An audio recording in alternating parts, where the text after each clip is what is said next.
Assalamualaikum warahmatullahi wabarakatuh. Apa kabar sahabat sains? Semuanya dalam keadaan sehat bukan?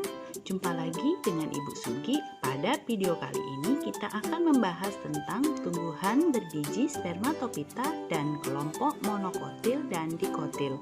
Nah, apa saja perbedaan ciri antara tumbuhan dikotil dan tumbuhan monokotil? Mari kita pelajari lebih lanjut.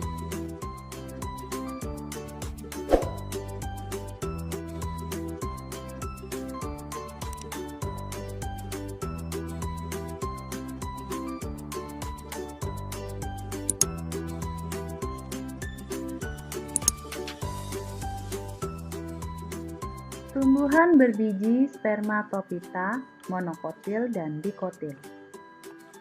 Tumbuhan berbiji spermatopita tergolong kormopita karena dapat dibedakan dengan jelas bagian-bagian tubuhnya, meliputi akar, batang, dan daun.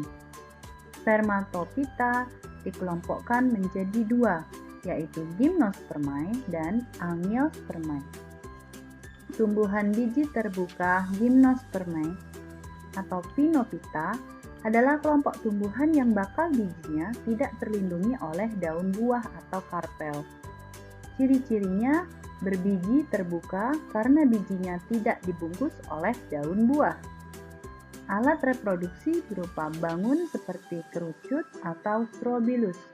Nah, jadi ini adalah bangunan yang berbentuk seperti kerucut, isinya adalah spora. Gambar ini adalah strobilus betina. Ciri berikutnya, batang besar dan berkambium, berakar tunggang dan serabut, daun selalu hijau, sempit, tebal, dan kaku.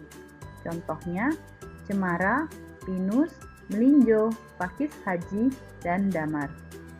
Tumbuhan biji tertutup angiospermae atau magnoliopita adalah kelompok tumbuhan yang bakal bijinya terlindung daun buah. Daun buah dikelilingi oleh alat khusus membentuk struktur pembiakan yang disebut bunga. Umumnya angiospermae berupa pohon, perdu, semak, liana, dan herba. Contohnya mangga, jambu, apokat, anggur, dan nangka. Angiospermae dikelompokkan menjadi dua, tumbuhan berkeping satu, monokotil, dan tumbuhan berkeping dua, dikotil.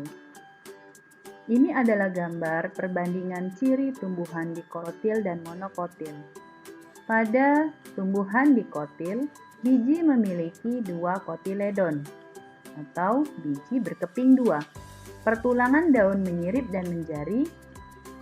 Kambium ada, berkas pengangkut pada posisi melingkar. Mahkota bunga berjumlah 2, 4, 5 kelipatannya. Akar tunggang. Pada tumbuhan monokotil, biji memiliki satu kotiledon atau berkeping satu.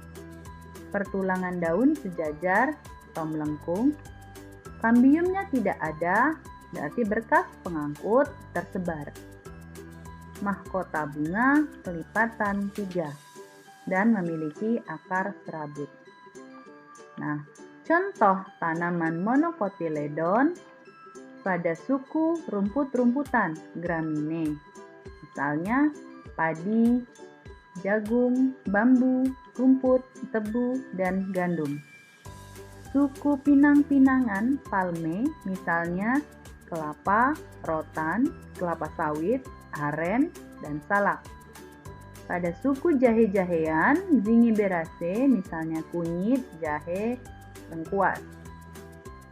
Suku nanas-nanasan Bromeliaceae, misalnya nanas.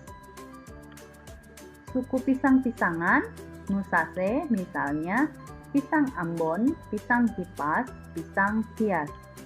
Suku anggrek-angrekan Orchidaceae, misalnya anggrek bulan, anggrek macan, anggrek yang tumbuh di hutan Irian Jaya. Contoh tanaman dikotiledon. Suku getah-getahan atau Euphorbiaceae, misalnya singkong, jarak, karet, puring. Suku polong-polongan leguminosae, misalnya putri malu, petai, lamboyan, kembang merak, kacang kedelai, dan kacang tanah. Suku terung-terungan Solanaceae, misalnya kentang, terong, tomat, cabai, kecubung. Suku jeruk-jerukan Rutaceae, misalnya jeruk manis dan jeruk bali. Suku kapas-kapasan Malvaceae, misalnya kembang sepatu dan kapas. Suku jambu-jambuan Myrtaceae, misalnya cengkeh, jambu biji, jambu air, jambu monyet, dan jamblang. Suku komposit Compositae, misalnya bunga matahari, bunga dahlia, dan bunga krisan.